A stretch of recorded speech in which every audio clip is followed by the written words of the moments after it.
Hello guys मु सुशांत आपण मानकु स्वागत करुछि Odia tech mind YouTube channel को। तो फ्रेंड्स वर्तमान आपण माने देखुचंती पुरी रो दृश्य एवं आपण माने देखंतु कि किभली एही बीएसएनएल टावर तळे पड़ी जाउछि फोनी रो प्रभाव रे। पुरी रे 175 किलोमीटर भुवनेश्वर रे 120 रु अधिक बेगरे बहुछि पवन। सामुद्रिक झड़ फोनी पुरी निकट रे स्थल भाग छुईछि। स्थल भाग छुईबा परे परिस्थिति अनायत हो जाइछि। पुरी समेत आखपाख अंचल रे फोनी तांडव रचिछि। पुरी रे पवनर बेग वर्तमान घंटा को 175 किलोमीटर रु अधिक रहिबा बेले भुवनेश्वर रे 120 रु अधिक बेगरे पवन बहुछि। पुरी पेंटकटा बस्ती एवं ब्रह्मगिरी सानपाटणा गाँव रे सामुद्रिक पानी माड़ी आसीछि।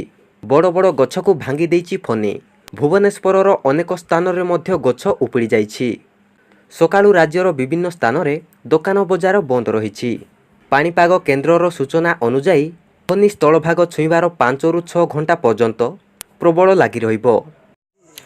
तो फ्रेंड्स एई भली नुआ नुआ इनफॉरमेशन न्यूज एवं टेक्निकल वीडियो गुडी को देखिया पई आम चैनल ओडिया टेक माइंड को सब्सक्राइब करि नियंतु।